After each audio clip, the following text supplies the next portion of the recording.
Uh, well, finally, this is I call it cup forward or something like that. It's the rivarossi model from, I think this one, judging by the motor, probably late 60s, early 70s. Uh, when I bought it like 5 years ago from the original owner or whoever inherited this thing, uh, he said it was new, all stock, but it won't run. It won't do nothing, nothing, not even the light will come on.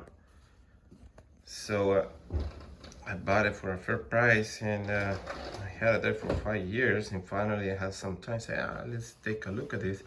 Well, you gotta put it apart, and to remove the shell on this model, you gotta remove this piece of plastic right here. You just twist it a little bit, it comes up, and then there is a screw right here, a small screw, and then this part right here too, you gotta grab it. It's plastic, pull it off, and there is another screw right there, and there is two screws right here under the cab, two screws. And after that, carefully you gotta remove the handrails. This you just pull it with tweezers, boom, boom, comes off, and then the other side, boom, and then the whole shell right here, the whole top, it will be free to come off. So and then the motor is right here. The motor is held by two screws to the chassis. Don't take the screws off, just it's actually two small bolts. What you have to do is just loosen them up a little bit, because they're very tiny, hard to put back on unless you have a magnet screwdriver. But just loosen them up a little bit, free the motor from the axle that pulls all the drivetrain over here. And well, the motor was stuck, maybe because, I don't know, maybe a little bit of rust or something in there, and I couldn't move it with my hands, so I had to grab my pliers and break it loose, put a few drops of oil. It still was turning kind of a little rough, so what I did is I kept moving and moving and moving it, and when it was a little bit free, I applied electricity directly to the motor, and I start turning, and I let it run for a little while, probably like a few minutes, 3-4 minutes, and then the motor was free. And then I reinstalled back the motor back in there without disconnecting the cables, because you don't really have to, because they have a, the cables, I mean, you can work without disconnecting the cables. That way you have to go back and solder it back. And then I was checking, so all these articulations, they were dry, so I had to apply oil right there in the wheels and everything that moves. And then I checked, there is some two gearboxes over here. I just removed the top, and they have some grease, so I put a little bit more oil, to make the grease better, to make it work better. So I put it back on, I put everything back, put the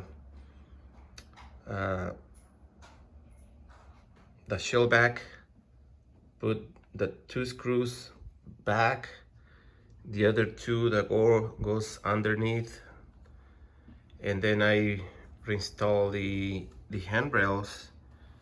And after that, guess what?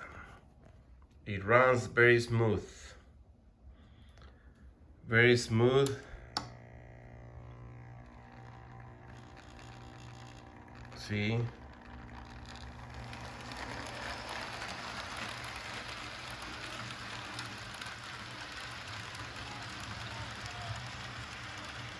It's not making noise.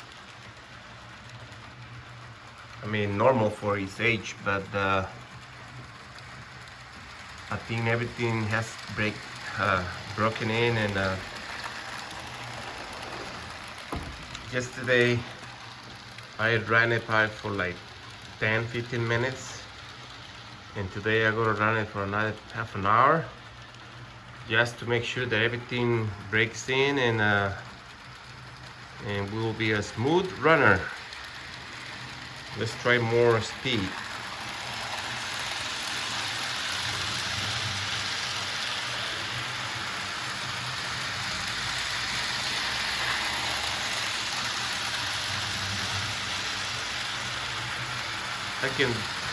I think this engine can pull easily 20 cars. Easily. It's pulling 1, 2, 3, 4, 5, maybe 10. I don't know, but it's running real good. So let's put a little bit more speed. There it is. Full ahead.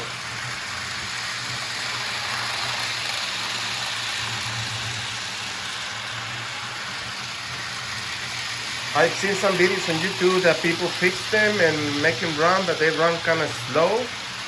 This one is running real good.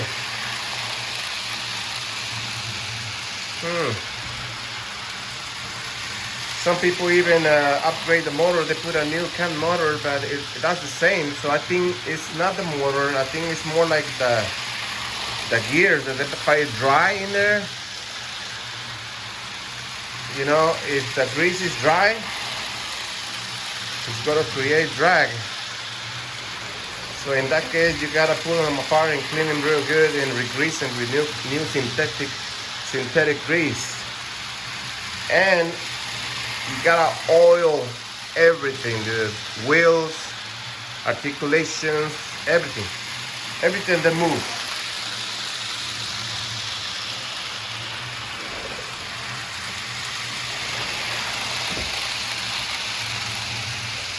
Well, I think that's it. Good runner.